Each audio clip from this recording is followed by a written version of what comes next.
Yo, what's up everybody? What's up everybody? It is your boy MM2K back again with another episode of Early Bird Special. This is where we talk about news trending for the day or for the moment, and we talk about it first thing in the morning with our members. And man, we still got that news from that broke yesterday about Bungie that is making the grounds. I'm just sending out notifications. That's why I seem like I'm multitasking right now. If I seem a little distracted, trying to make sure that everybody gets the notification that we are live.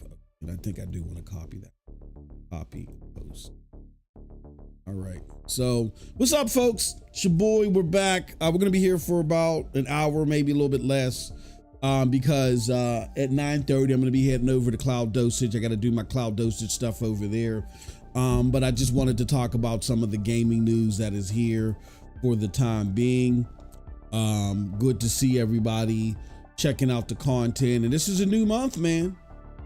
It is a new month. We got Cold Blood in the house. He says, whoa, how can you stream right now? Miss Broomstick told us that the internet is supposed to be broken today because of the colossal news from Xbox. That is true.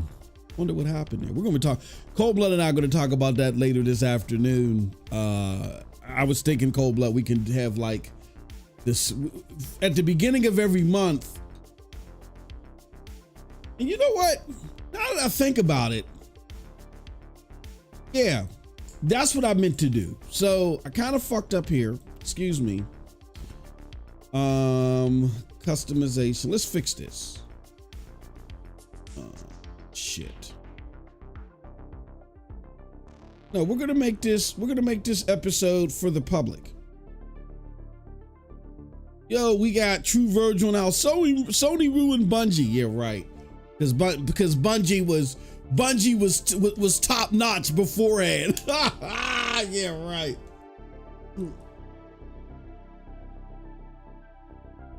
They were releasing dog shit. Let me put this back out here. Because what I was thinking about doing more Bungie live. Let me see, live. Put this back out here. Oh, fucking, I swear to God, man. I'm still trying to figure out what y'all love about this Elon Musk dude. It's a fucking idiot. Like, he's destroyed Twitter. Twitter is so fucked up now. I can't get shit to work.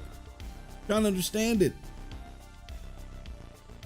This motherfucker's an idiot. Then I did research and found out that his dumbass, most of the shit that he's acquired as a business person, he didn't help formulate from the ground up. I'm thinking at least with Tesla.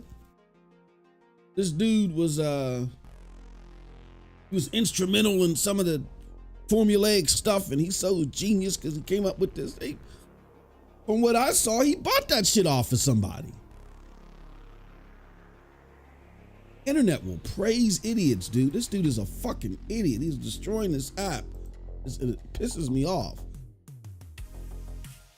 That said, all right. Okay, all right. Live. I gotta put something else here too. Special member public version. So here's what I want to do. Beginning the first episode of our public content of the month. Of our typical members content of the month, I would like to make it for the public.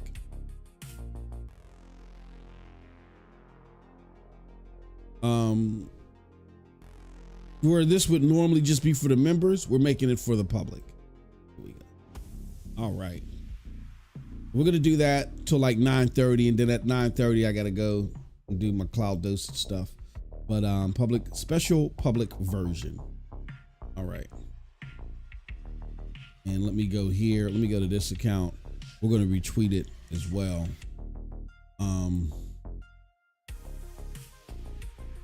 Yeah, I'm thinking, and then today's episode will be a public episode too of what do you call it? Like that, bruh, this app is so broken. Like, it doesn't work on my phone. Like, I gotta exit and come into it in order for it to work for the day. Every fucking morning I gotta do that. I've uninstalled, reinstalled the program, all that shit, right? And then I was like, you could chalk it up to the phone. Like, oh, well, maybe it's just not compatible with the phone. With before, was never a problem with my phone, right? So then I go to do this shit online, and it's fucked up online. This is crazy. Did I put special public version? Let's do that. Special public version. Put the link right there. Image. And so that's something that we can do every month. The first members live will be public. And then, just to give people a taste of what they're missing by not being a member. All right, I think we got that squared away.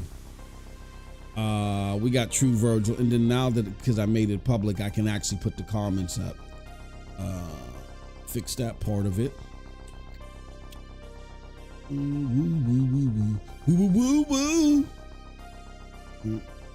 Close that out.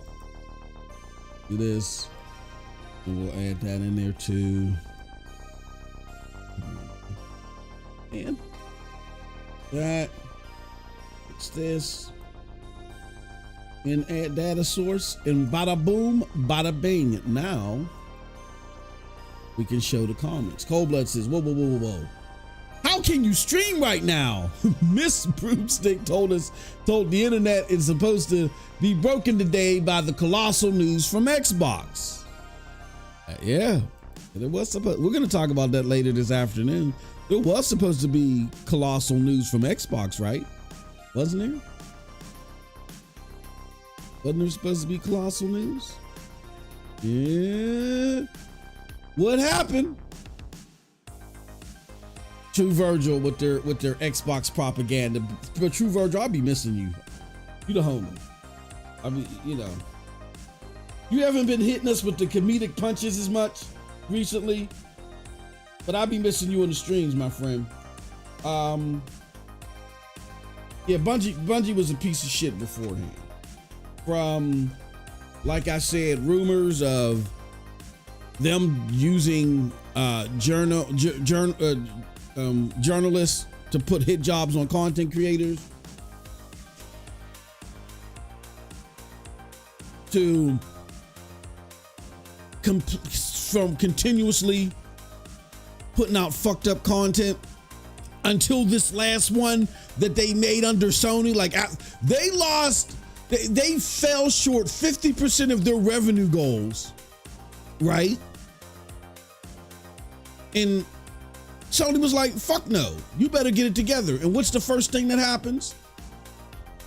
They finally put out DLC in a long time.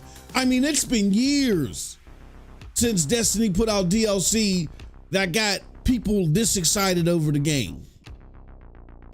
And Sony just simply said, okay, this is the beginning of a transformative thing that needs to continue to happen. And so the layoffs happened. But then even looking at how the layoffs were structured, it's 220 people is an odd number, right? But when you add the 155, right, that's also an odd number. When you add 155 to 220, those are both odd numbers. The 220 represents all the people that they actually laid off. The 155 represent the people that are going over to SIE. So those are odd numbers, like 155, 220. We don't see those numbers, right? But when you combine them together, you get a clean cut number of 375. Oh, so what does that mean? It means that originally Bungie was looking to get rid of 375 people. But PlayStation and Sony said, we feel 155 of these people can be salvaged. We're going to take them off your books. We're going to bring them over to SIE. They're going to create a new studio, and then we're going to do something more granular because you guys have mismanaged your employees. Like we showed you, if you weren't there yesterday, we showed you yesterday right here. Here, let's do this. I still got the shit up. I never closed it. God damn. Oh, that's the wrong shot. Why am I in this shot? This is for the spill. This is from Hiroki Totoki. In February of this year, like I visited the Bungie studios and had meetings with the management, and I saw the employees working at the studios were highly motivated, showing great creativity as well as an impressive knowledge of live services. However, I also felt there was room for improvement from a business perspective with regards to areas such as the use of business expenses and assuming accountability for development timelines. I hope to continue the dialogue and come up with some good solutions. PC Gamer even said when he made that comment, I'm not an investment analyst, but I know a veiled threat when I see one, and I totally agree. He looked at it and said, no, this is mismanaged. It's bloated. There's talent here, but it's mismanaged and bloated, and we got to fix this.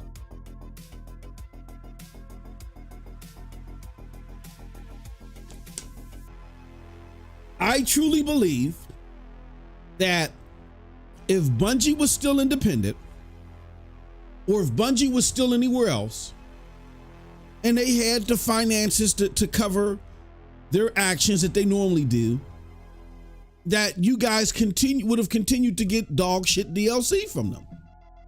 Like Lightfall was dog shit DLC. The final, whatever this is, the final strike or whatever the fuck this is called, wouldn't have been good. Sony has a knack of coming in and forcing quality on the projects that they really need to perform very well. Now, I know people may hear that and say, why is Concord so mediocre? Maybe they don't need Concord to perform very well. Maybe Concord is just filler. Because remember, they got rid of a lot of games as a service titles. Maybe Concord is just filler because they realized that they screwed up the latter end of 2024 and they don't have the blockbuster AAA banger game that they needed to have. They got Astrobot, which is a cute game, might do well for them. But for gamers like Cold Blood and I that really grab the megaphone when we're excited from what PlayStation has, they don't have nothing for us. So they have this Concord thing. It's complete. It's ready. It's ready to go. The best they can offer in 2024 because the other stuff is in the oven. So let's try to hype this up as much as we can, and it just ain't working, and it shouldn't work because it's not worth the money that it's printed on. But when PlayStation really needs something, let me circle back a little bit, and I think that's why people like myself, I know Concord, I know Cold Blood has an altering view. Like, why are we trying to tell developers what to do? Because we normally see PlayStation jump in the gap and correct shit when it's going in the wrong path. We don't keep referencing God of War 2018 for nothing, because that was a prime example of PlayStation stepping in the gap. So we're clearly looking at Concord like this is mediocre as shit. Why isn't someone stepping in the gap to make sure that we get better content? It's to say, it's like going to a restaurant. I know I like to use the food analogies. It's like going to a restaurant and someone brings you out a hamburger that's not cool. Like maybe you want your hamburger medium done or medium well done. Medium well, I meant. You want your hamburger medium well. And the shit comes out extra well done, rubbery than a motherfucker. And so you're like, hold on. Why is this cooked like this? Now you got two options. You can do what Cold Blood is suggesting in this scenario and just say, you know what? You make food that's fucked up and get up and walk out and say, you'll learn, fuck around and find out. You'll learn. Keep messing up people's orders like this and they'll shut you down. Me, on the other hand, and I don't think that's a bad approach. That's his choice. My approach in a scenario like this, especially when it comes to Concord, see, I'm hungry. I'm not getting up. I done brought my family here. We're going to eat, and we're going to eat the right fucking hamburger. Now, if you keep doing this shit, I'm not coming back, but I'm here now. Fix this shit. And that's how I and many look at Concord. Like you, PlayStation, you know better. You know better than this. Why are we even dealing with a game being released during the holiday season that's of this mediocrity? So two totally different approaches to the same problem. I won't say either is wrong, but I paid $500 for my PlayStation specifically for its exclusives. Am I expecting to like every single exclusive? No, but I at least want you to continue on the trajectory that you always do. During every holiday season, you release a AAA banger, or you have a AAA banger that's an exclusive that you've either funded for, or your money had it, or whatever the fuck, or you created, whatever. And we don't have that this year. And I'm already here, I'm sitting at the table. I'm like, no, fuck that, fix that. And a lot of people are looking at it that way. And I don't blame them. I don't think either approach is wrong, because it's your money. You can approach it however you want to. But in the case of Bungie, look at that statement from Hiroki Totoki. He clearly says something needs to change. And let me give you guys a secret. I try to tell you guys this all the time, and you don't listen. And I'm starting to wonder,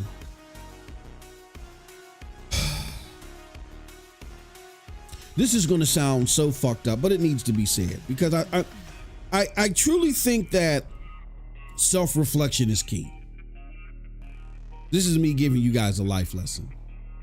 I wonder what a lot of you do that listen to this that listen to a lot of this stuff, how you're so reactionary to things and things just don't stick and don't connect, even though people that are experienced in those things are telling you how this stuff works and you guys just can't absorb it. I started thinking, and I was like, I wonder what it is that these people do in life. And again, I'm not saying that one person's life is better than the other, but I'm starting to, as I investigate and I look at what different content creators do, I start to find, I'm starting to recognize that a lot of you are not heavily embedded in white collar business activity. And whether you like it or not, video games is a white collar business executive job, except for, like, you know, the programmers and the coders. But those aren't the people that make the decisions that make us go crazy. It's the execs. And so because I think you guys don't have experience at that level, you don't understand why decisions are made. Because whether it's video games or Coca-Cola and Pepsi, execs make decisions based off of money that they can make for their investors. That's it, period. That's it, period. Everything is derived from an idea, a notion that, hey, we have this plan that we feel like will make money for our investors that our consumers will be okay with. Even when you look at what Xbox is doing, even though they're failing on so many levels. They thought that they could flip the industry upside down because they had a war chest advantage. And then that would force the industry to flow through them because they're buying up studios and buying up property and putting it all in Game Pass. Nobody else can do that.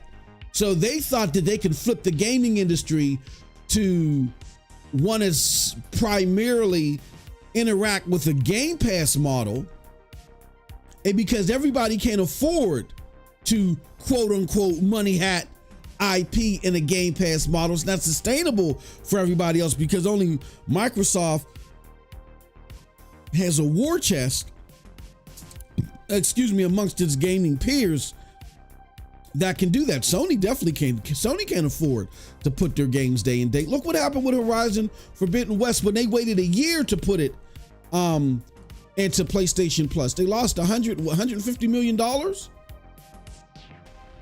There's a lot of loss leading that happens that goes into that model. Microsoft is the only one, maybe Tencent as well, but is the only one that's doing it right now that can do it because of their war chest that can absorb those costs. So Microsoft said, here's how we're going to make money for our investors through gaming. We're going to flip the industry upside down and make it a model that only a couple of us can survive in, us being one of the premier ones, because everybody can't do a Game Pass model. Put stuff, AAA stuff in their day and date. And then we're going to change the industry, get the industry seething for this type of model. They first and foremost, they want to deal with subscription services before they buy a game, and the industry is going to have to flow through us. You want to make any type of money on your game, you're going to have to negotiate with us and put it in Game Pass somehow. That's what they were looking to do. Matt Booty indicated that in the court documents. If you don't want to believe me, they felt like that Game Pass was the ultimate strategy for gaming, right? And the only threat to that strategy was PlayStation Plus. And what was their solution versus Sony? If PlayStation Plus, quote unquote, got hot, they would spin them out of the industry, right? Spin them out of all the information is there. That's what they were going to do to Sony, spin them out. Even if their catalog was catching heat and catching up to what Xbox's Game Pass catalog was, as far as offering, then they would be able to spin them out of the industry by buying up more property that Sony just couldn't keep up with. So that was Microsoft's strategy, and it didn't work. What it did is it only flipped that mind state on its own consumer base, but it didn't flip the entire industry. And that ended up hurting Microsoft, and that's why you see them doing the stuff that they're doing now. But again, when it comes to this, and you guys listening on the other end of this, I'm not telling you this to be an asshole. I am telling you this to be self-aware, to understand what the blockers are in your fucking head or in your ears, to where you can absorb this and understand why the decisions are being made and how it works, how business works, just at the immediate level. At the novice level, you should at least have novice level understanding of how business works. Why? Because I've been preaching it for the last fucking 7 years. And what am I worked up about? Understand this, please. As someone who has had firing experience, I've had to go to court and testify over this shit. At an executive level for our sector, where my experience is at with this. Bungie was going to lose those people regardless. It didn't matter how, what is this shit called? The final thought? What is this shit? Hold on. I'm sitting there getting on y'all because y'all can't remember the business notes that I passed y'all here. I can't remember the name of this fucking DLC. What is this? What is this dog shit called? The final shape. When Hiroki look at your screen. When Hiroki Totoki made this comment, right? When Hiroki Totoki made this comment, the decision was already made. It was already made. PlayStation or SIE, they looked at your portfolio. They saw this project sitting there. They're sitting there thinking, what the fuck is going on? The decision was already made. Why do I say that? Because when you lay people off, there are so many ramifications involved. You gotta pay unemployment in the States. I don't know how it works in other countries, but if you have employees in the state, you gotta pay into the unemployment insurance that you have in order to do these severance packages. You gotta notify the state that this shit is happening, because the state regulators gotta look over this. Your legal teams, your PR teams gotta look over this. And then they finalize the list and it happens. You cannot just say, hold on, let me see. Okay, if the final shape, no. The decision was already made. Sony said, regardless of what this final shape thing does, this has to go through. And I'm saying this with so much velocity because I see people out there saying, well, oh man, final shape may have not been good enough, or Sony wanted more out of final shape. No! Sony saw integral flaws in how Bungie was being managed. Bungie is trying to fight a takeover. Now, there is this report from Jeff Grubb that this is part of the takeover. It may be part of the takeover. It's puzzling to me because why, if this is part of the takeover, that you're actually building a separate Sony studio?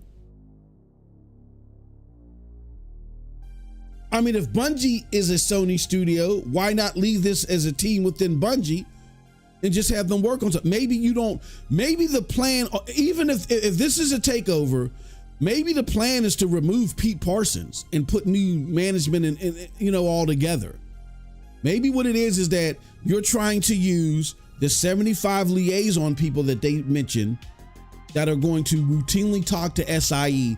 They're going to groom SIE on all things Bungie. And then once the 75 Bungie people get the SIE people all up to speed, then Herman Holst and Totoki will go back and they'll appoint their new COO, or they'll just make, you know what I'm saying? Maybe that's what's going on. Maybe they don't want it to appear. Maybe the takeover isn't ready exactly yet. Maybe this is the beginning of the takeover. Maybe this isn't a warning shot, but the actual takeover.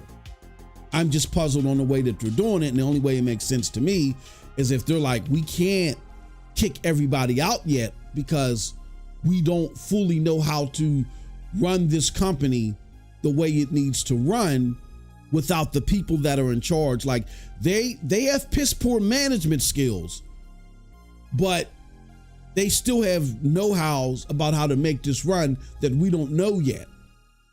So we're going to have 75 Bungie experts routinely communicate with SIE, get us up to speed on how we could run this business all together. Then after that, Pete Parsons and company is gone. That could be what's happening. That could make sense. But outside of that, please understand, take it from someone who has done this over and over and over and over again. Regardless of the final shape, this was in the works. You cannot just simply sit there monitor the activity of something and say, okay, next week we're going to let go 220 people. You can't do that. There's too much prep and legality involved in order for you to do that. They got to go and register through the state insurance, the unemployment insurance that they have to pay the severance packages. They got to notify the states. They got to talk with their PR team and identify which of these 222 people could become a legal problem because they're in a protected class or there was some type of discretion between them and management in the past. They got to go through that list thoroughly. PR has to draft stuff. Like that shit that came from Pete Parsons, that was a meticulously crafted response that came from PR. They can't just sit there and say, well, if final or if the final shape does well, those 200 people that we were gonna let go of tomorrow, we change our mind. You can't do that. Understand how this shit works. You'll be better for it.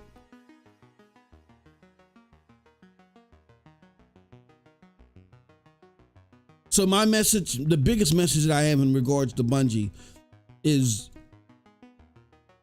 know what you don't know. I was just talking to a friend yesterday and I said, you know what my 3 favorite words are? They were like, what? And I said, I don't know.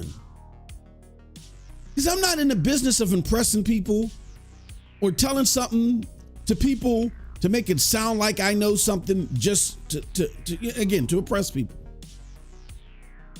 I hate being led astray from people that know they don't know what the fuck they're talking about, but they just want to sound important. I hate that. It really grinds my gears. So because it grinds my gears, I live a philosophy of do unto others as you want done unto you. I don't do that to other people. If I feel like I don't know what it is, I'm going to tell you, I don't know. Now, if I feel like I have a good indication, I will tell you what I feel, but I'll also let you know I could be wrong.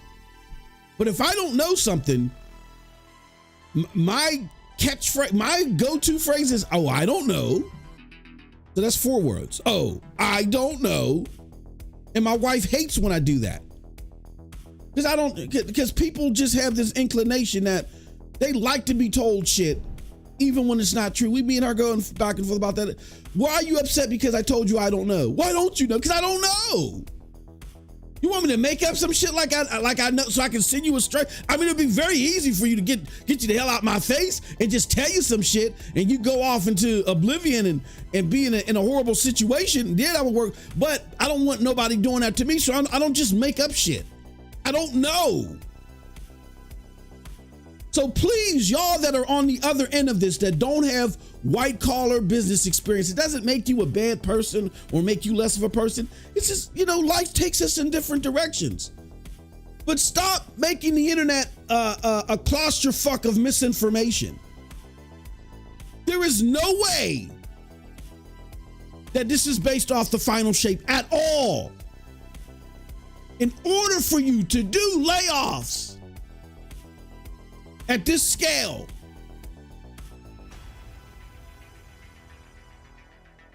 and do all this reconstruction at this scale,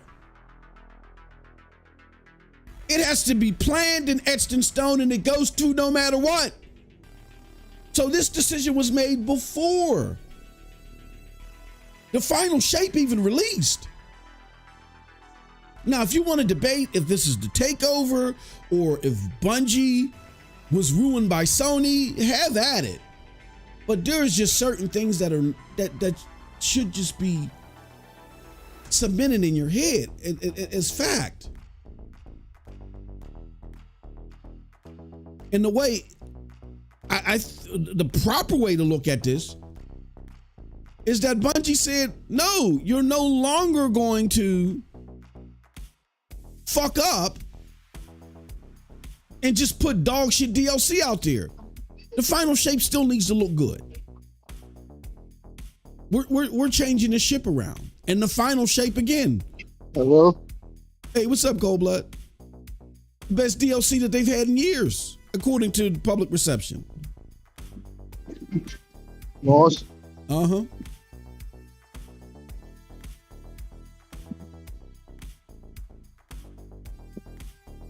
Can you hear me? Geek to Sneak says, what decision? What decision what? I gotta throw the question back at you. What decision what, Geek? What do you mean?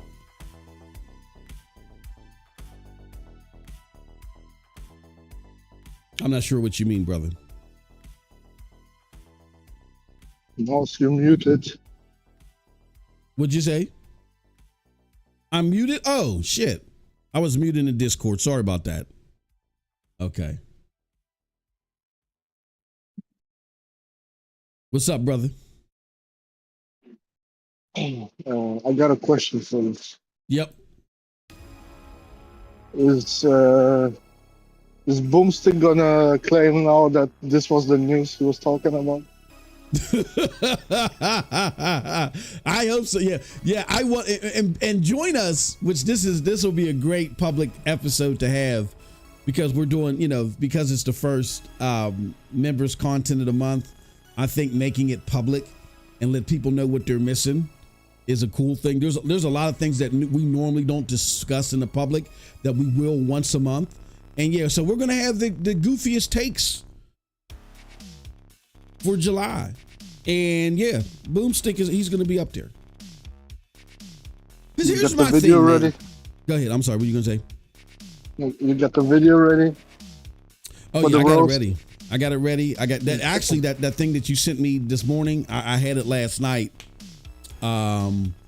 I had it a couple hours earlier, not last night, because Jamie Axe sent me something. He sent me a couple other things too.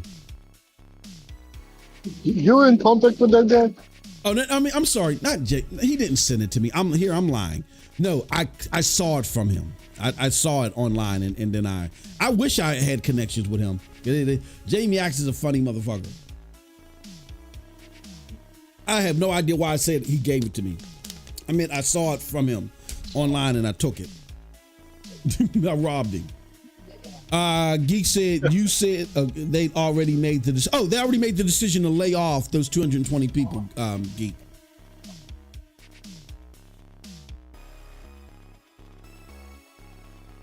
I was responding to everybody who's like, oh, the final shape must not have been good enough. See, Sony ruined Bungie. No, from all intents and purposes, the final shape was fine. But you can't you can't look in the continental United States. And I've been telling you motherfuckers this shit for 7 years. And I'm not cursing you out, Geek. I'm just saying to the people that have been regurgitating this dog shit. I've been telling y'all for the past 7 years. In the United States, you can't lay someone off and then waffle on it. The moment you decide to lay someone off, you got to follow through with it.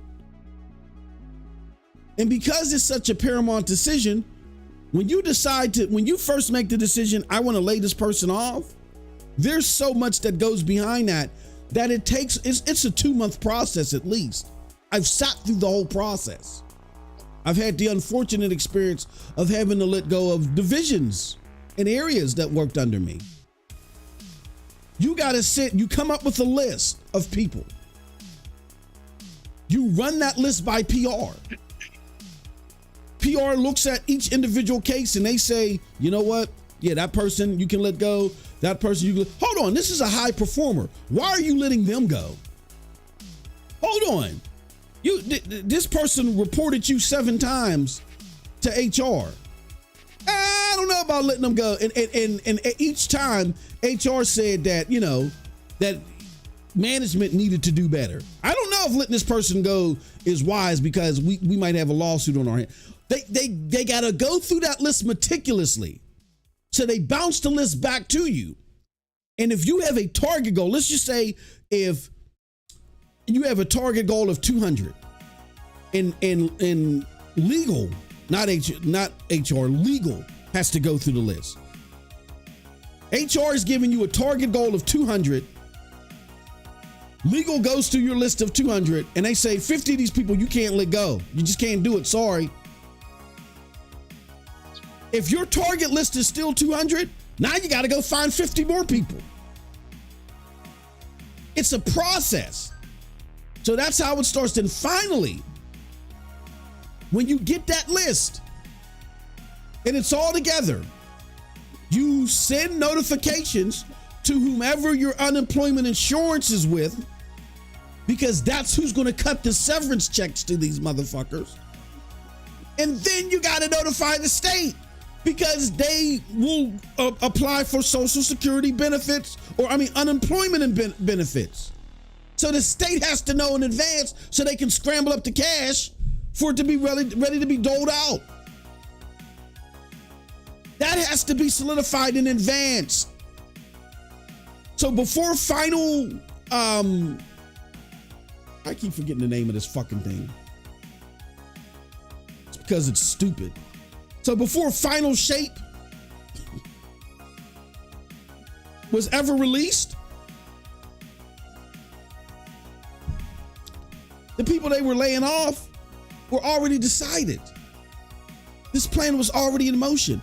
You can't submit all that shit and just sit back with your head in your hands and say, well, let's see how final shape goes because we can change our mind. No. So the decision was already made. When Totoki came through Bungie, he saw a crap load of inefficiencies and he said, this has to change.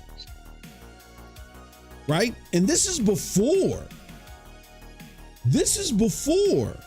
it was reported that they lost 50% of their target. They fell 50% of their target revenue for the year. So it's probably there were going to be changes anyway. But what solidified, what happened here yesterday is based off of what happened with Lightfall in 2023.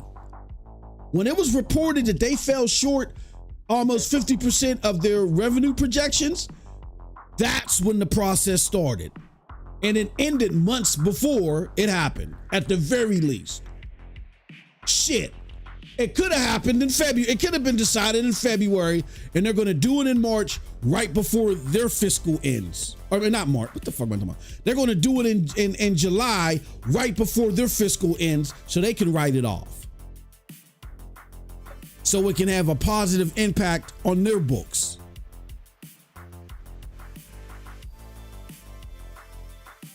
So yeah, for those of you that are under the impression that they sat and they waited to see how final shape was happening, that's wrong. Understand how this works.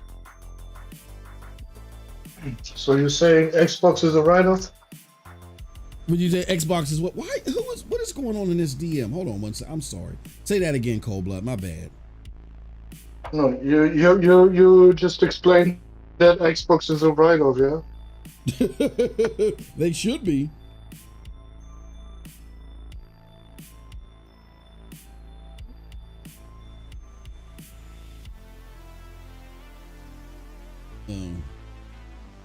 So, anywho, yeah. So that's what's going on. Let's go to let's go. He said Moss needs another 6 hours of I Am Fish for punishment.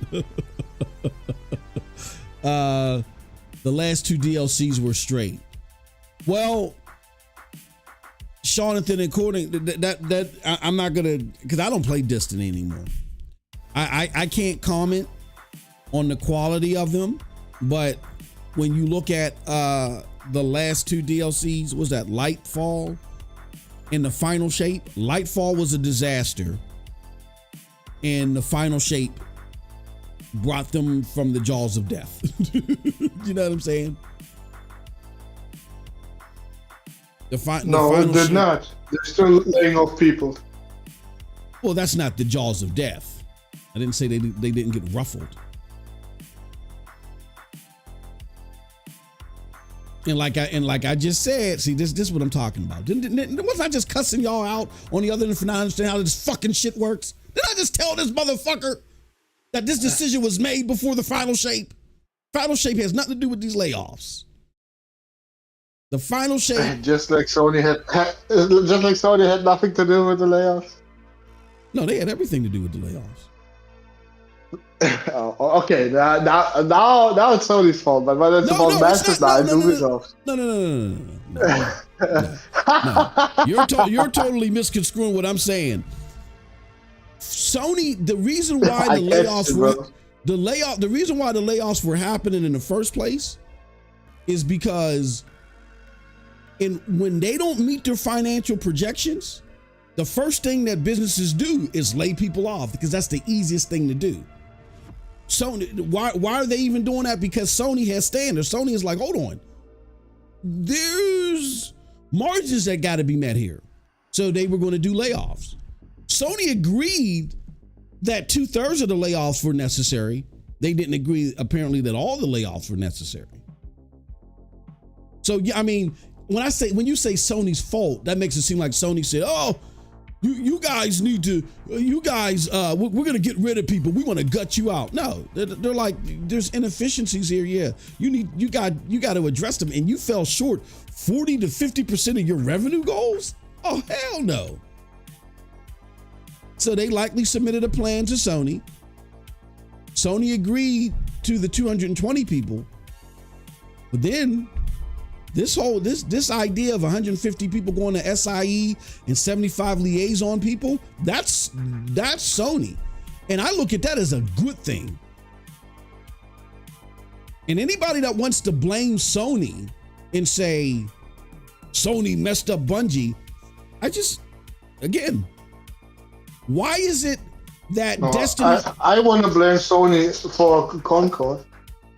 Well, yeah, they're responsible for Concord. Yeah, that's totally different. I blame them for making Astrobot carry the fucking holiday season. Mm-hmm. But for those that want to blame PlayStation or Sony for Bungie and saying, oh, they killed Bungie, why is it that Destiny 2 has been releasing poorly received DLC for the past few years? They've been seeing bumps and then it goes away. The poorly received DLC for a while now until they were under Sony. Like, arguably, this is the best received DLC that they've had in years. In years. So,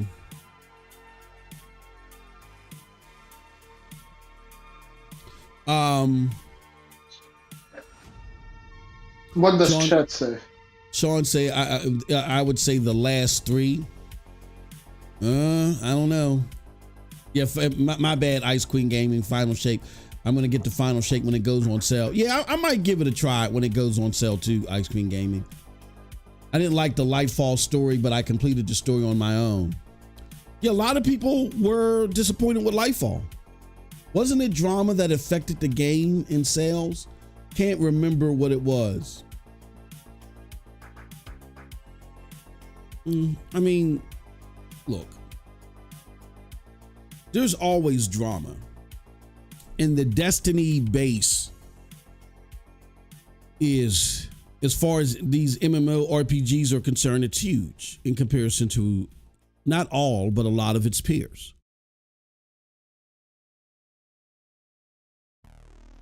If you lose 45% of your revenue projections, that's not because simply new people saw something on TikTok and was like, oh no, screw this game. You have people that play Destiny as a lifestyle. Like Destiny is a lifestyle to a lot of its user base. Like, people are dedicated. What the fuck? People are dedicated to Destiny, right?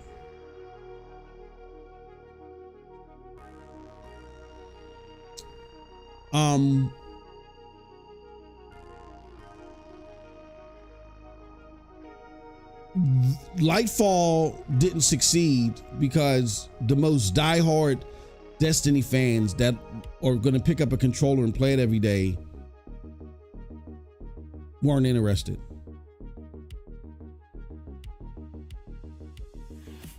it didn't appease them. It didn't keep their attention. So they didn't continuously play and get DLCs, and they weren't as invested in it. As a matter of fact, they just started going to other games. They started playing other games. So he said, "You know what? I don't know much about Warframe, so you're Sean. You're the channel's resident Warframe expert, and that could be true. I'm not that familiar with Warframe, but what I can say is that, yeah, Lightfall was not a success at all for Destiny. Hold on, did we lose Cold Blood? Yeah, we lost Cold Blood for a second.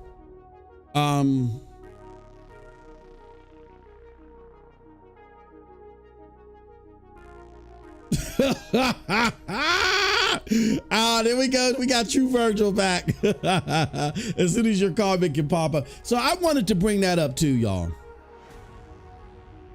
I wanted to bring that up because that was something that I think was just low. People trying to blame Sony for Destiny just being out of place. Sony even agreeing to the layoffs and doing the restructuring was Sony observing what was going on and saying, yeah, this, like Totoki said in the thing I just read, that this company has poor management. Sony tried to save a lot of people. They kept a lot of people on board. There's a lot that they tried to do to keep Destiny flourishing, but Destiny, now there's an argument being made that Bungie was a bad investment. But what if that was the plan from the beginning when they acquired them? Was to make another fucking studio out of them. I mean, yeah, so they can finally make it fucking exclusive. Oh, you mean to make a studio out of it and not keep them independent? Nah, I doubt that. Because they threw away too much money in the beginning in order to do that. Like, there was too much that went into the deal that allowed allowed Bungie to be independent. Like the stock options and all of the stuff. They would have been if that was the case, they would be land-based by their investors. Like, why the fuck would you throw away all this money just for this con game? Like, yeah, they would be sitting in court. I think what it was is that Sony went into a panic. Sony and Jim Ryan went into a panic with ABK, man. And they saw that they looked at their top 20 games, and they saw some big hitters in their top 20 games list. Overwatch and Call of Duty were being threatened. Call of Duty particularly. Hold on, let me see something. Call of Duty particularly. Call of Duty was being taken from them, they thought, and they panicked. And they were like, we got to get our games as a service up. And if you think about it in that way, then you can understand the panic. Because Phil Spencer sent them an email and said, no. See, Jim Ryan first didn't budge or didn't move. I mean, the stock evaluation, their stock went down 20 billion in yen. I think it was, or that could have been 20 billion USD. So that's how much they considered the Sony stock worth overall. It dropped 20 billion. No, it was USD. $20 billion in one day. And it took them 2 years to get back to where that stock price was before all this happened. Sony was in a panic. Because this board asked Jim Ryan, this is all in the court documents. The board asked Jim Ryan, hey, Jim, what do you think about this? Jim's like, look, man, I know Phil. Like, yeah, we pencil fight here and there. No, that's not what you said. What did he say? He said, I don't see no adverse reaction. I don't know. I mean, yeah, I know there was a statement where he said that, but what Jim also alluded to. That's the biggest fucking lie he ever told, and still stands to this day. What? That there's no adverse reaction. Yep. No. I think you're getting the timeline out of order, and you're not. No, you're not paying because attention to the timeline. I don't care what he said at the call. That's what he said about PC games. Huh? He's still an asshole for this one. Hold on, I'm trying to help me understand. What do you PC game? What do you? Okay, what do you mean? I'm talking about is when those PlayStation games started to go to PC. He said no adverse reaction. When he said that, bro, everything else he's saying afterwards fucking doesn't matter. Because he's a fucking liar. No. You're talking about something totally different. I'm not denying what you're saying there is a problem, but you're talking about something different from what he said in the email to the board. What he says to a customer, yeah, all these motherfuckers, executives, fluff shit and say stuff to the consumers. That's different. We don't directly pay their checks. I'm talking about the board. What he said to the board. I'm speaking about the email chain. Yeah, he said no adverse reaction. Yeah. Where he said no adverse reaction about the Activision Blizzard deal? No. You said it before. And after that, whatever he says was absolute bullshit. No. I'm talking about the Activision Blizzard deal. I'm not sure what you're talking about. I think you're talking about something else. No, I think you don't understand me. That's the problem. No, in the email chain that I'm talking about, I don't think we're talking about the same thing. I'm talking about the email chain. Are you talking about the conversation that he had with the board in the email? Is that what you're talking about? Because that's what I'm talking about. Yeah, and it's all lies. Hold on. This is annoying the fuck out. I don't know what they're talking about on that thing. No, it's not a lie. You got that wrong. What Jim Ryan said to the board was based off his original take on him knowing Phil Spencer and what they said at first before Phil Spencer came back to them and then was playing hardball. Because at first, Phil Spencer indicated in a general way, there's nothing to be worried about. We look forward to working with you guys, right? So Jim wasn't worried. Jim wasn't lying. Jim may have been naive, but there's a difference between lying and being naive. Jim was naive in thinking that Phil Spencer doesn't want to make this content exclusive. So that's what he went back to the board with. The board said, hey, do we have a problem here? And Jim was like, no. I talked to Phil. But Phil doesn't want it. This is not what he's looking to do. He's not looking to make this stuff exclusive. I think it's a bad deal in the first place, but they're not looking to make it exclusive. And the board said, oh, okay, cool, fine, not a problem. Then, I don't know who triggered this email chain, whether Jim triggered it first or Phil Spencer did afterwards, but there's a conversation that started where they're talking about the Activision Blizzard games. And Phil Spencer's like, okay, here's what we're going to do. We're going to give you access to our lineup for 6 years, and that's it. And Phil's like, whoa. I mean, Jim Ryan is like, whoa. 6 years? That's it. And Jim expresses that he's not comfortable with that. And Phil's like, tough titty, take it or leave it. And that's when Jim Ryan realized, oh shit, I miscalculated what their approach was with this shit. We might be in trouble. That's when he began. That should have been already the point where Sony said, you're fucking fired. Like, bro, how can you trust a snake?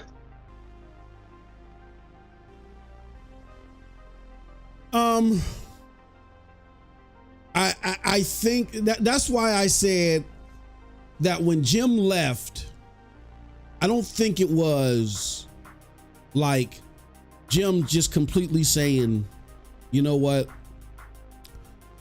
I'm going to retire now. I think it was more of a, you know what, we kind of got ourselves in a situation that could have been real bad for us, and we got out of it with the skin of our teeth, and it had nothing to do with any of the shit that you told the regulators. It was because of cloud gaming of all things. And he probably was getting lambasted about it, and then that prompted him to say, you know what, fuck this. Well, if that I did all this, I brought the portal, I brought this, I'm out of here. You know what I'm saying? Like, they probably mutually was like, yeah, like, you kind of fucked up. But I mid a situation like that, when you're going through a lawsuit like that, and the person that is involved in the lawsuit, or not the lawsuit, but when you're going through legal stuff like that, and the person that was directly involved is the person that's at fault for being naive, you can't let them go. Not right then and there. But that's what happened. ABK was done and over with. What happens a few months after ABK is done and over with? He announces his retirement. No, Herman Holt's ass now decides the dog shit he's gonna put out. That's what happened. So yeah, I don't think that Jim just was like, oh man, was cracking his knuckles and raising his arms and was like, yeah, well, I had a great tenure here at PlayStation. Time to put it up. Now, that fucker too old, just like Biden. no, I'm Yoshida's older than him. No, but Yoshida has a great mind. He does. No, I think Jim Ryan. Look, Jim Ryan was not perfect. He fucked Phil Spencer in the end anyway. But goddamn, what did it take him to do that? Yeah, Jim Ryan was good.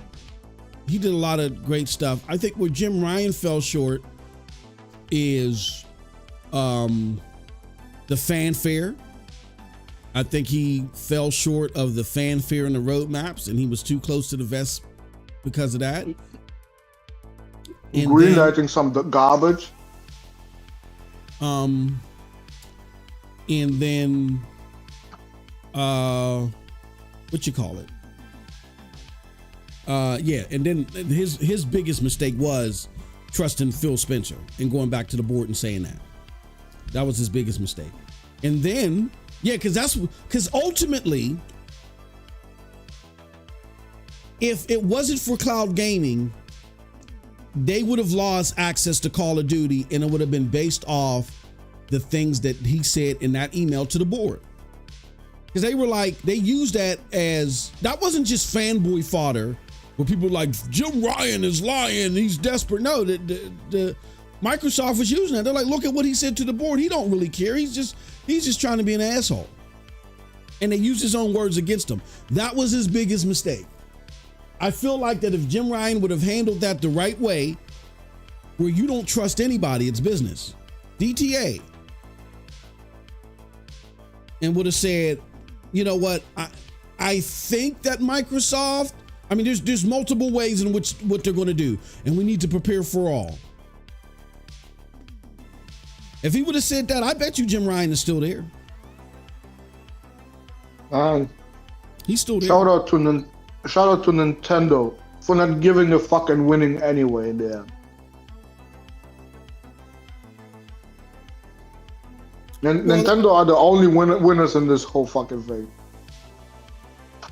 Well, they have nobody competing with them. They're in the lane all by themselves. And I would say good for Nintendo that even though they don't really have any competition in what they're doing, they're still keeping quality.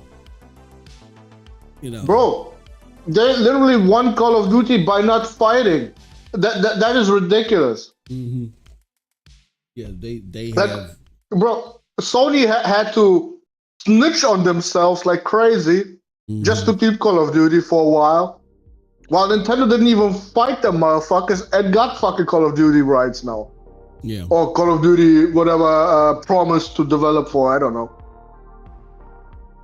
Yeah. Like, bruh, Nintendo are the fucking geniuses, bro. Like, seriously.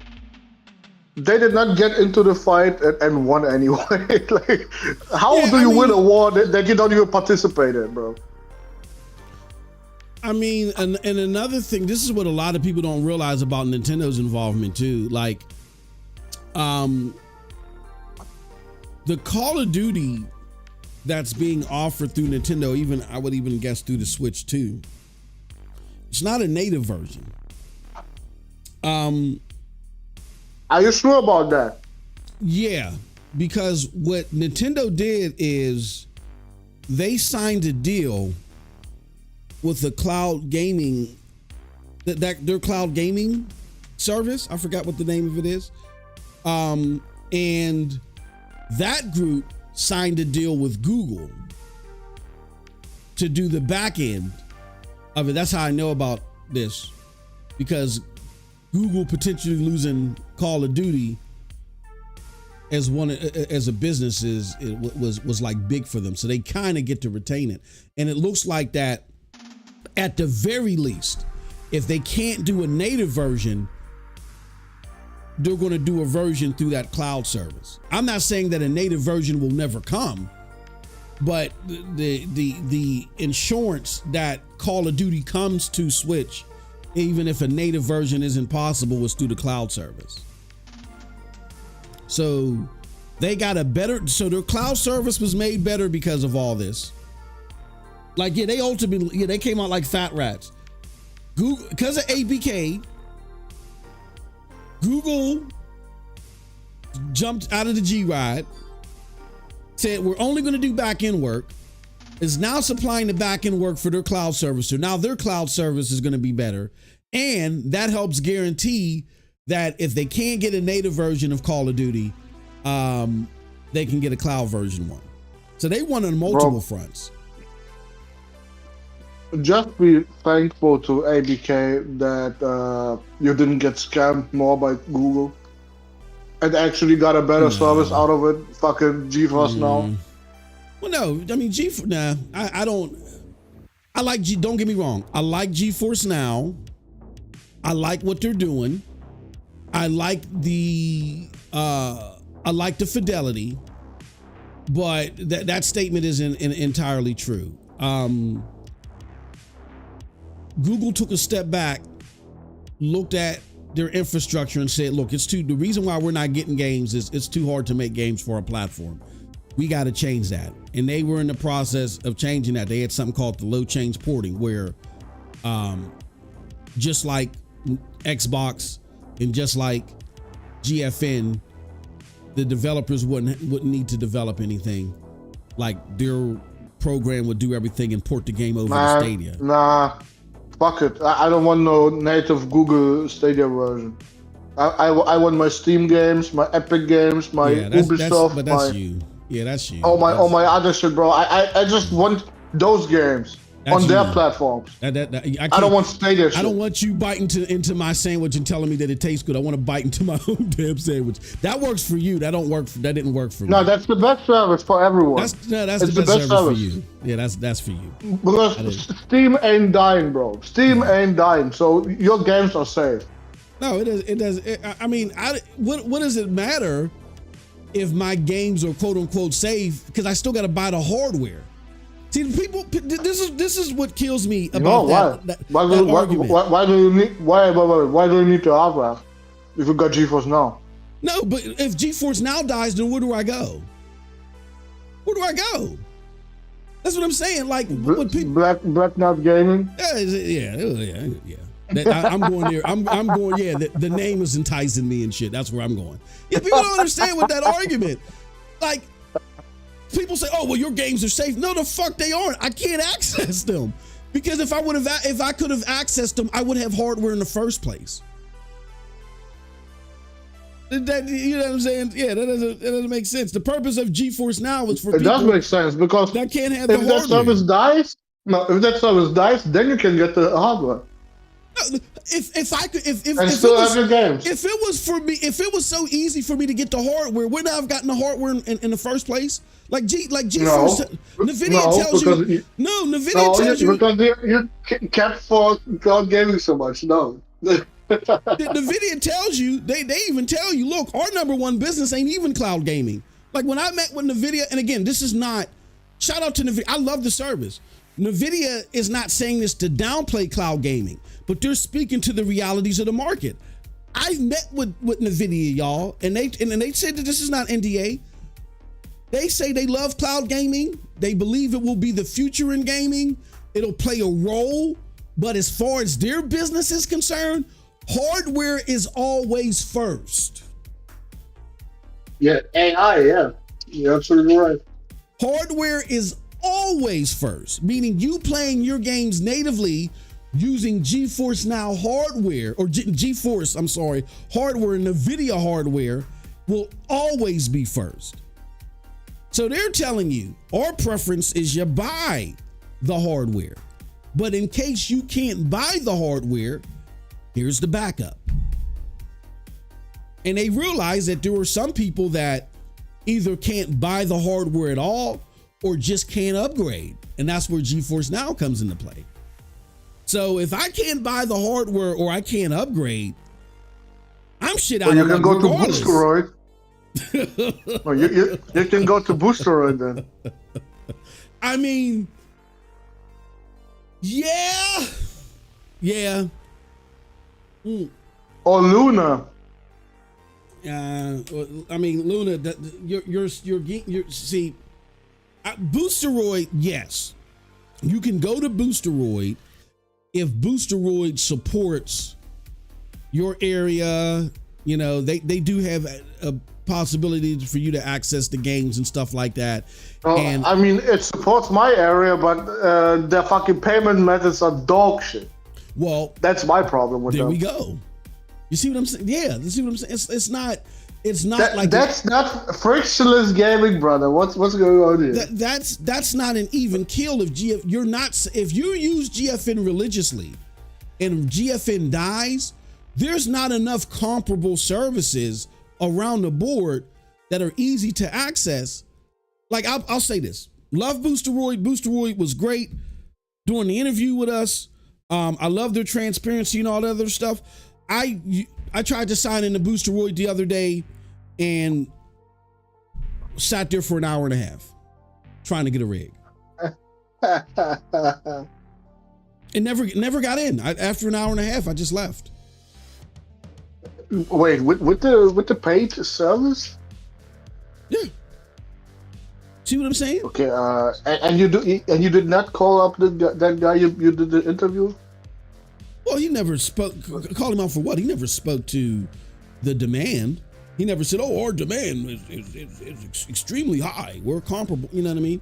And they talked about that they're building, but they still got a long way to go. Like they don't have after our interview or whatever. Like a lot of people. It should be completely unacceptable if you pay for the shit and you can get in. But that's what I'm saying. Like. But that's one of the caveats with cloud gaming is that you got to look at the company that's involved and look at their ability to handle spikes. I mean, a company like Boosteroid, they're trying their best, but they don't have the capital of a NVIDIA to, oh, holy shit, we just got 2 million people out of nowhere. Open up more server grade. They don't have that capability. And they're the first cloud gaming service to get Call of Duty Modern Warfare 3. If I had trouble getting in last week and it took me an hour and a half to get to it, what the fuck do you think it looks like now? Better. Because Xbox is dying. See, that's what I'm saying. It's like GeForce Now is kind of in a league of its own. As far as quality, performance, and access. And if I lose access to GeForce Now, even me, and I got a 3070 rig, I'm stuck like Chuck. Because I'm going to tell you, there's a lot of games I don't want to play on my rig. Oh yeah, can I get the money? And yeah, I could. But there's people that don't have those means whatsoever. Let me give you a prime example. And then we'll get out of here in like 5 minutes. I remember I got into an argument with Paris Lilly.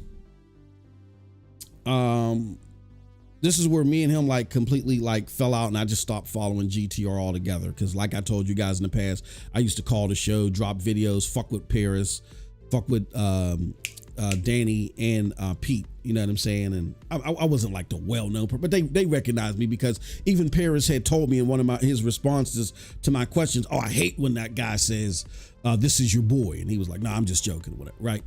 So what made me fall out with them is, well, not necessarily with them. They started acting funny after I fell out with Paris, but that's their boy, whatever. I get it. What made me fall out with him is one day we were talking about, lo and behold, Destiny. And he was like, where is the best place to play Destiny 2, right? And he was talking about GeForce Now versus Stadia. And at the time, GeForce Now was just a priority tier. It was slightly better than xCloud. It wasn't what it is now, right? And so he's talking about GeForce Now. And I'm like, bro, you're telling people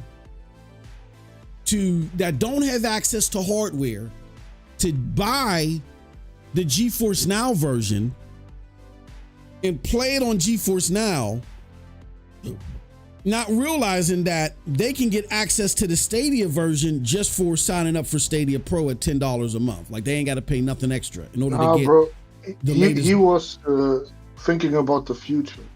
Well, no, he wasn't. Very, very, very forward thinking of it. No, because here's what happened. At the time that he made that comment, and I was like, if they want to use GeForce Now, and I wasn't dismissing him giving GeForce Now up as an option, but it was an option. So I thought they're like, no, people can go use the Stadia one. Oh, I don't know. Stadia doesn't perform. All these lies and shit that he was making up about Stadia. And then he got real nasty, and then the conversation ended. I think hold on 1 second. A week later, all those games, including Destiny, were delisted from GeForce Now because the companies were mad that GeForce Now had went out of beta and went into mainstream and went public and didn't consult them before they did it. So they said that, and that's when there was that big GeForce Now exodus, and GeForce Now almost dissolved, if you remember that. And that's why GeForce Now doesn't do what Boosteroid did, to your question when you asked me before. They don't do that because of that incident. Everybody had pulled their shit from GeForce Now. And so then I had people DMing me. They were like, hey, dude, I listened to that conversation with you in Paris. I followed what Paris said. I went and bought Call of Duty, and now I can't play it. And you know what I told them? You go tell Paris. Here goes an access to here goes a link to their Discord. You go at Paris and you tell that motherfucker this shit. See what I'm saying? It's not always a 1v1 solution. And people that use that argument. So Paris was lying about the performance, right? Yeah, he was. So how good is Destiny performing right now on Stadia? How many FPS is getting? Well, it was the time that he made that comment, it was 0. What does that got to do with right then and there? It took them years. For instance, if I buy Call of Duty, I still don't have access all the way with Call of Duty on GeForce Now. There are certain games that I have access, but the Call of Duty that was out at that time, that's not on GeForce Now. All them games got yanked, and not all of them are back yet. That GeForce has made strides in getting them back. Don't get me wrong, but my point is the people that make the argument that, oh, your games are safe. No, they're not. The licenses will still apply natively, but if I can't play them natively, what's the point? I'm still shit out of luck. Just get a rock ally. You're right. Bungie DLC, says True Virgil, started being bad as soon as they deal. Oh, shut up. Shut up. Let me see. Don't let them talk to you like that, Cold Blood. I didn't say nothing to Cold Blood. Oh, you talking about what I was just fucking Cold Blood. I thought Phil hurt you. When was it Paris all along? It was Paris all along. No. I mean, at least with Luna, I can keep my old ass GOG versions of the games. Yeah, you can. But in that same scenario, Sean, what if Luna goes to the wayside? You can still apply the licenses natively. There's an option out there, but that doesn't mean that option is accessible to you. So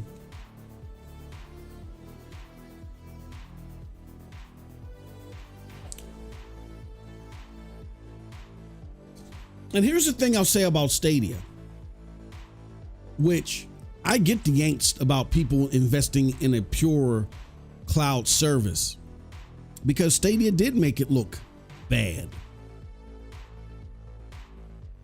They gave you all your money back. Yeah, they did. And some people, yeah, exactly. Yeah, they did. Yeah. And there's no guarantee to everybody else because they're Google. But they gave you all their money back. And in some cases, some of you motherfuckers double dipped. You got your money back for a game, and the company felt bad and said, we're going to give you a free copy, a PC copy of the game for you to play elsewhere. So, yeah. But yeah, to Cold Blood's point, they did it. And that's why I said it left a sour taste in everybody's mouth about native cloud gaming. So I think right now, and I know a lot of cloud gamers don't like when I say this. I think right now, you have to have a native solution. Not because a native solution makes cloud gaming the best. It makes cloud gaming feel safe. Just tell them to get a PS5. It makes cloud gaming feel safe. I mean, it depends on your user case. If you are someone that does not like you're not mobile with your gaming, you know what I'm saying? Excuse me. If you're not mobile with your gaming, you just like to game in your office, your den, your man cave, whatever, in front of your living room TV. You're not trying to take it everywhere with you. And you want the access to the best games out there in the market today, yeah, PlayStation 5 is definitely your answer. And then just get a portal. Then you can go anywhere. I mean, if you go and you're stationary in places, the remote method is awesome.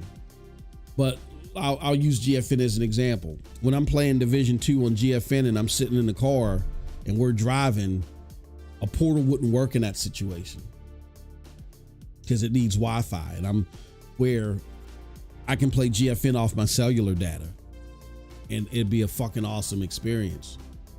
That's where cloud gaming has over remote gaming. If I'm like sitting at work, if I'm like, well, I just want to finish my game while I got some downtime at work, then yes, that the portal is good. If you're not someone that's like, oh, I want to game on the bus, I want to game on the way there. If you're not one of those, I'm one of those gamers. Like when I have idle time and I don't need to do anything, yeah, I'll whip out my phone or something like that and play. But if you're just like, if you're easy peasy, like Sunday morning, your gaming is real simple, and at most you would want a game like maybe if you go somewhere else, not on the way there, but when you finally get to another destination and you just want to kick back next to Wi-Fi and play PlayStation 5 Portal's your best option. Absolutely. I'm not going to deny that at all. But if you're a mobile gamer, and you move about, and you want a game while you're moving about, that's where cloud gaming fits in. And what made me even want Stadia was, it boiled down to Cyberpunk for me. That's what made my decision. Cyberpunk was the thing that made me go to Stadia. Why? Because I was like, in my mind, in my opinion, Cyberpunk was going to be the best game ever, right? And let's just say if it was the best game ever, I want to play it everywhere. I want to play it on the bus, in the mall, in the car, at work, during lunch, whatever. I want to do all that stuff. So I got a question to ask. Do I buy it off of Steam and use GeForce Now to play it, which was the possibility then, right? Okay, well, if I play it off of GeForce Now, how good is it going to look and perform? Not so much. Wasn't so good back then. Stadia was the best option because I don't want to have multiple saves. I don't want to play one character at home and then have to play another save on the go. I want to continue my save. So where can I play this one save? Which is the best service? And when it came to the all-around mobility, Stadia was the best service. Of course, playing on Stadia at home wasn't better than playing on my computer natively, but it was good enough to where I could play it on my computer. I could travel about and still get the same fidelity and performance. But now with GeForce Now, had GeForce Now Ultimate been out back then, I would have been with GeForce Now Ultimate. But the thing with Stadia and a cloud native solution is that there is processing power that is definitely going to change how games are made. Here's the kicker. Ain't no one trying to do that. I mean, you know what I'm saying? Like, and just as I get mad at my cloud gaming, at the mainstream gamers who say, oh, well, at least you can play it natively. Like that's a bunk argument. A bunk argument from my cloud side is like, oh man, I don't like this. These services that have the native solution because they're not utilizing the full power of the cloud. And, like when people compare xCloud to GFN, they'll say, yeah, GFN may give you better output, but xCloud is native cloud processing. You're making native cloud games, and that's what cloud gaming is all about. Or that's where the power of cloud gaming is being utilized the most. I will agree with that, but that's years away. Like nobody is really sitting there developing a AAA game, or in the case of Ubisoft, a quadruple A game. Nobody's building these AAA games right now using total cloud technology off of one of these platforms. Now, we've heard there are stories about certain games and certain developers who said, look, I'm coming up with a AAA game and we're developing it in the cloud. We're using cloud power, so it's going to be streamed to you. It's not necessarily a native game. We've heard those interviews, but I'm saying that's a long way off. The technology isn't here yet, and I think the way we got to look at this is in whether you like it or not. It's kind of Google's fault that we got to look at it this way. Cloud gaming has to be accepted in phases. Phase one, and I'm talking about just mainstream. Phase one is via you having a native copy of that game that you can stream on the cloud. That's phase one. I'm not saying if there's other services or if another platform comes out that's solely cloud, they shouldn't try to come out. I'm just saying, good luck. Thank Google. Good luck. Because if you want the mainstream gamer to accept it after what happened with Stadia, there has to be a native solution or they're not going to feel safe. I get where the cloud gamer would still be ass out, but they already got the cloud gamer. The cloud gamer has no choice but to game on the cloud for the most part, right? Most people that are cloud gaming right now, most of them, they have no choice. I get that there's some people on xCloud that tried here that they're not dedicated to the lifestyle. Most people that cloud game, they do it. That's how they interact with the game, period. They don't use a hybrid method or whatever, you know what I'm saying? That's how they interacted with the game for the most part.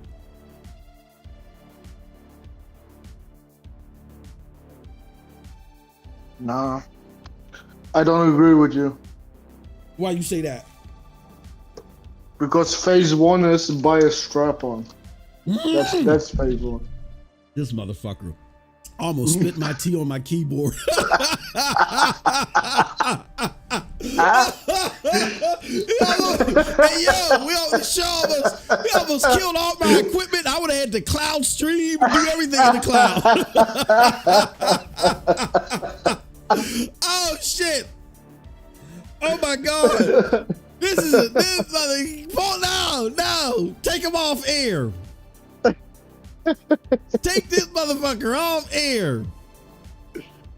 Oh man. Yeah, that's the thing, y'all, man. Just, keeping it real with y'all.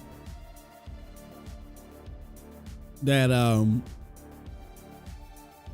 that native cloud gaming stuff, man, like nobody's really like, I get that Xbox is doing something, but Xbox doing something is like crickets. Is listening to crickets chirp. Like I don't take that at face value. We're a long ways off from there being a fully cloud developed game, right? Kojima's gonna do it. Did you see? And then when they describe Kojima's game, it's not a game, it's an experience. I don't want to hear that shit. I don't. Yeah, that told you right then and there what to expect from that. When you're thinking a cloud native game, the way it was sold to us, yeah, there's thousands of enemies on the screen and it's using the power of the cloud to where you cast a big magic spell and you dissolve 500 of them, but then another 750 comes from the sky. They tried to make it this extremely massive thing, right? Where it's a full-fledged game with all these massive capabilities. Not you stare at actors. You're staring at actors making funny faces and shit and pissing on themselves. No, that's not what we were sold when they were talking about cloud native games. A true Virgil, you're talking a lot about strap-ons in here, man. Like I Sean think you're does. gonna love them. Sean does that too. He loves his Razor Kishi strap-on. Cold blood. Your solution will cost $700 to $800 in just hardware compared to Stadia and Luna that I bought just for $100. Razor Kishi myself. Well, this is what I'm saying, Sean. I'm not saying Cold Blood is wrong. Cold Blood is right in a certain scenario. It depends on the gamer. If you want access to all the best games, like all the best games out there, the most critically acclaimed, most revered games, and you're a simple gamer, like you just game at home, you don't do none of the stuff that we do, Sean, you just game at home, your best option is PlayStation. Because even though GFN has a lot of those games, they ain't got the PlayStation games, bro. I'm sorry. They ain't got them. And we showed y'all the list of the top 20 games year to date as of May, I think it was. Every single game on that list was playable on PlayStation 5. And the only place, rather, let me phrase it like this, the only place where you could play all of those games, the top 20 year to date games, off of NPD, The only place where you can play all of those games is PlayStation 5. Not Xbox, not PC, not even PlayStation 4. PlayStation 5. The best marketplace is the PlayStation 5 marketplace, and the only way to access the full PlayStation 5 marketplace is with the PlayStation 5. So if you're a simple gamer who just simply wants access to the best games out there, getting a PlayStation, and you want to game somewhere else, here and there, get a Portal. Yes, even though it's $700, I think that's your best solution. If you're a gamer who wants a great lineup of games, but mobility or price is your thing, then yeah, GFN, I feel like is your best option. That's if you got to make a choice, but there's caveats with both. With the PlayStation solution, you're getting access to most of the best games out there, but your mobility is limited and the price is high, $700. With GeForce Now, yeah, price is lower, you get more mobility, but there's a variety of games that you're missing out on. A shit ton of games that you're missing out on.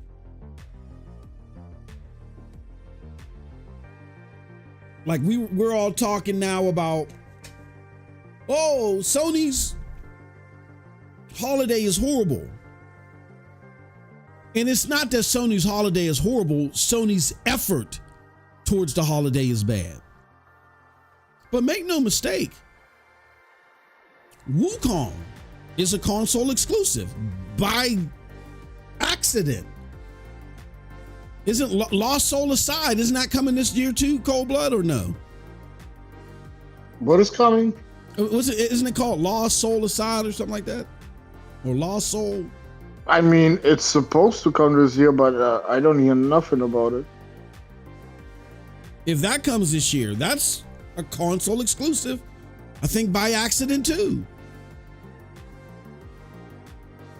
There's a bunch of other games that are coming console-wise to PlayStation that are not coming to Xbox, not even PC in some cases. They're just coming to PlayStation and Switch. So, yeah, it's a trade-off. There's not one that checks off every single box, but depending upon the type of gamer that you are, you got to look at the boxes that matter most to you and then look at the platform that checks off most of those boxes for you and make your decision. You know what I mean?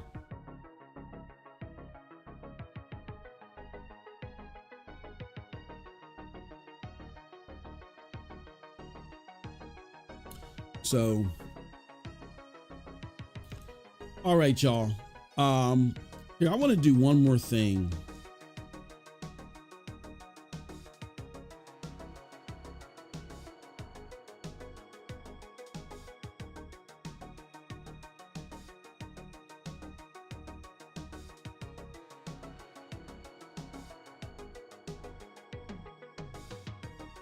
I wanted to try one more thing because this is something that I want to do.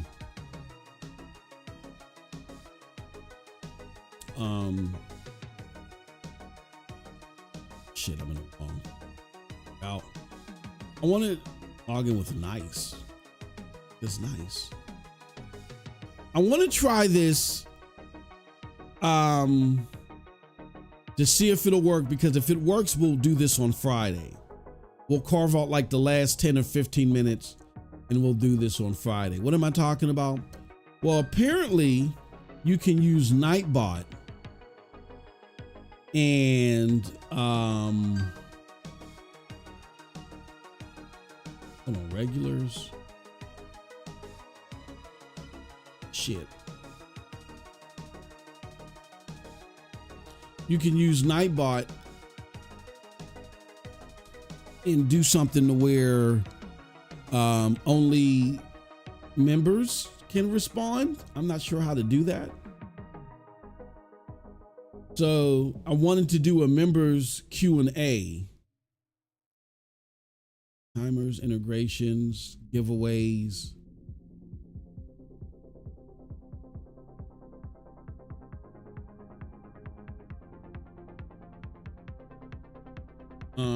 Oh, okay. I think that's how it's being done.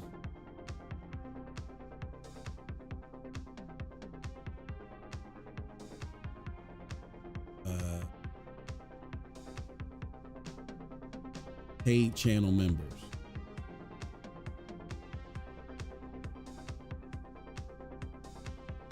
Let's try this out. Foamy.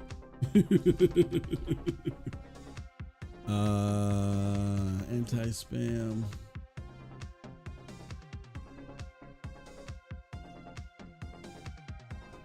So let's do this. Active user. I'm going to put this out here. Right? I don't think this isn't a giveaway. I'm guessing this is how they're doing this. Random active user giveaway. Regulars, channel members. Do this. You're going to put foamy. I'm going to show you guys how to do it too. Put foamy, exclamation point at the beginning, and then foamy. And then if you want to ask us a question, then your question with no punctuation at the end. Okay. So do it like that. And I'll let you guys know when to do it. Yeah, foamy with a capital F too. I'm sorry. Foamy with a capital F. Let's do that. Let's see it. Okay, there were. Huh?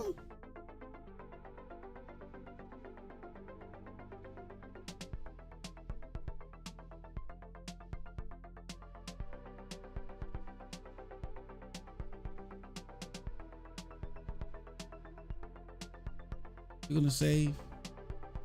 We're doing it with channel members. So let's see. Go ahead. Let's see if it works. If you guys can ask a question. Somebody wants to test it out that's a member. Ask us a question and I'll see if this works for Friday.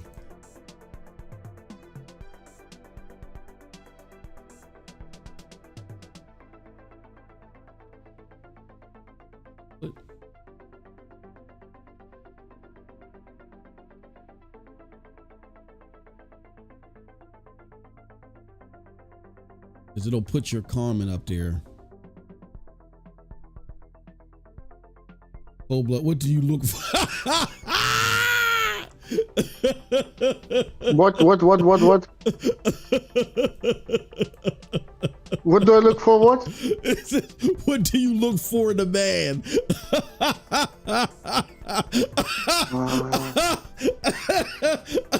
Let me think about it.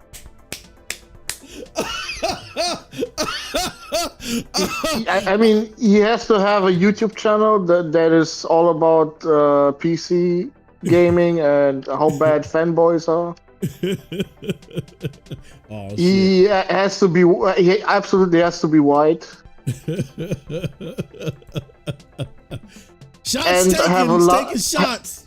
And have a fetish for cat ears while being almost naked.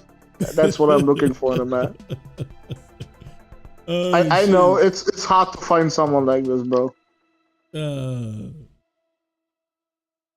Oh, that's funny. I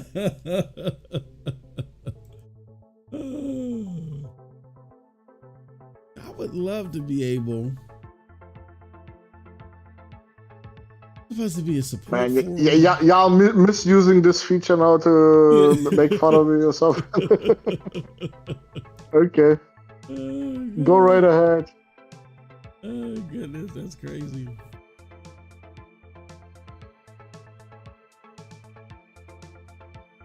Oh,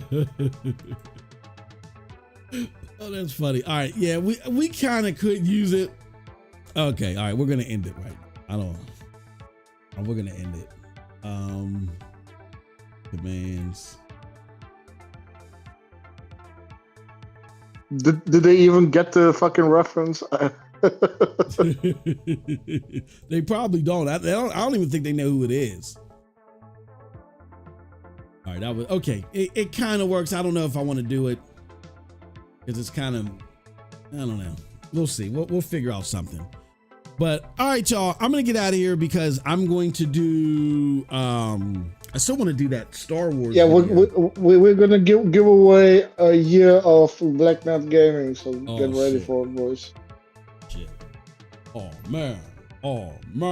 Don't forget to. Oh yeah, let me do this while I'm here. I'm gonna reset the members goal because we're in a new month. Let's see here. Oh man. So wait, if they do this exclamation for me, what is happening?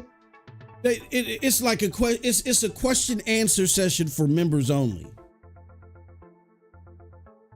So that way, you know, I was thinking about doing it at the end of in a row podcast tomorrow. And is it coming up on the stream? It comes up in Nightbot for me when they do it that way. Like it can isolate who the people are for me, and it's like easy to pop out, and I can select them. There's a way though. No, what you're saying though, there is a way to do it that way. I just don't see it in my options. I got to look it up. But yeah, but wait, Zappander, is Phantom Blade coming out this year? I don't know.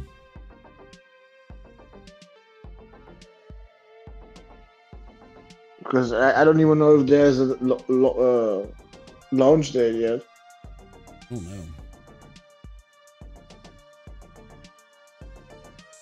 Yeah, but I'm gonna look that up, and then maybe we'll have it later. Okay. All right. Yeah. So let me change this real quick. Streamlabs. No, I gotta open up. It buffers for a little bit. Just don't go anywhere. It's just me opening up this other stream app. I gotta do this. And you know what? There is a Streamlabs plugin though, I think, for OBS now, right? I have no idea, bro. You're asking the wrong person. That way I ain't gotta use this dumbass. I hate this phone. All right, come on, man. All right, let's go to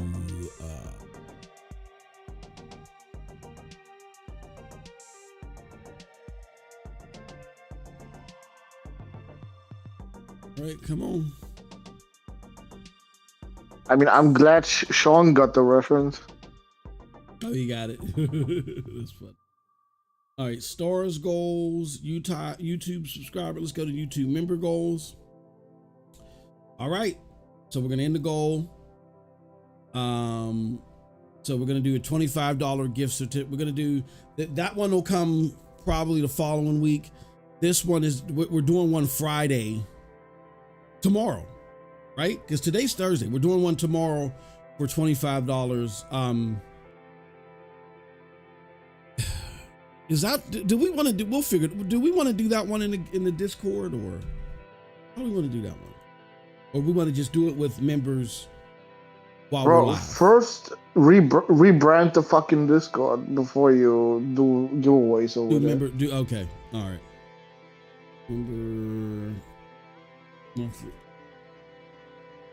month member goal level 1.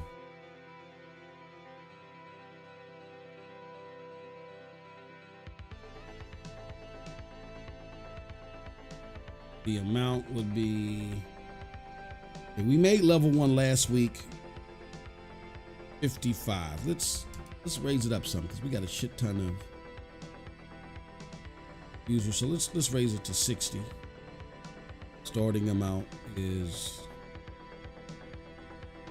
zero right now because we haven't had any renewals yet, and it's going to end on August the 31st. So pretty much. Or settings.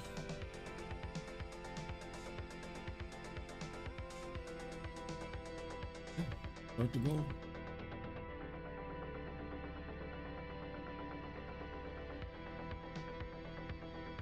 Start to go. All right. So we got to get up to 60, right? To get level 1. Everything else has been reset too. Let me show you guys on the panel. So we're starting, it's a new month. We're starting from scratch. So if we can get 10 renewals or 10 new members for this week, we'll have a Foamy Friday. Well, we're already, you got to get 10 now in order for there to be a Foamy Friday tomorrow. That ain't happening.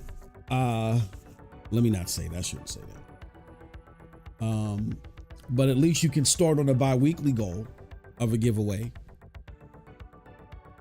And I'll even be nice and I'll even count it towards next week.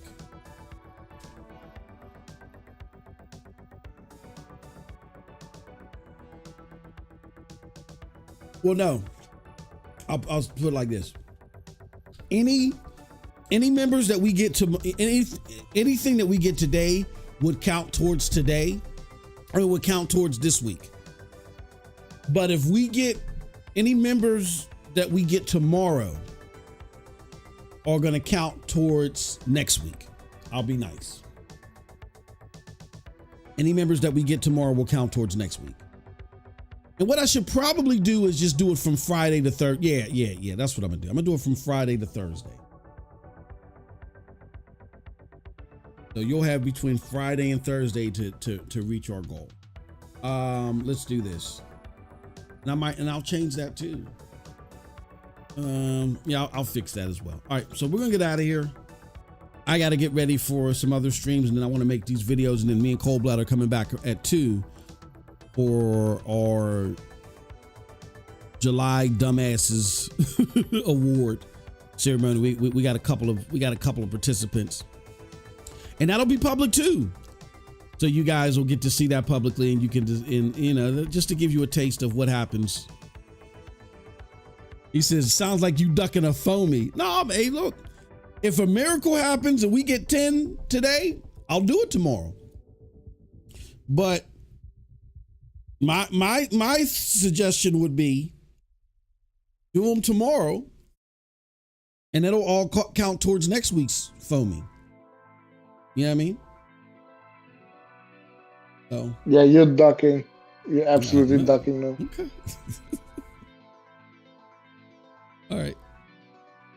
After Iron Fist, bro, you're not afraid of this. Oh no! Oh, I hated that game. If you guys make me play that again, I'm gonna pay someone to put fucking 8 hours of Iron Fist. Oh no! That's a straight. Yeah, that's level 4 shit. Yeah, we need. Y'all want 8 hours of Iron Fish? Oh, that's definitely 40 fucking members. We need 40 new members. Yeah, I need 40 new members. You want level? Yeah, motherfucker. Yeah. All right, I'm out of here. Peace, y'all.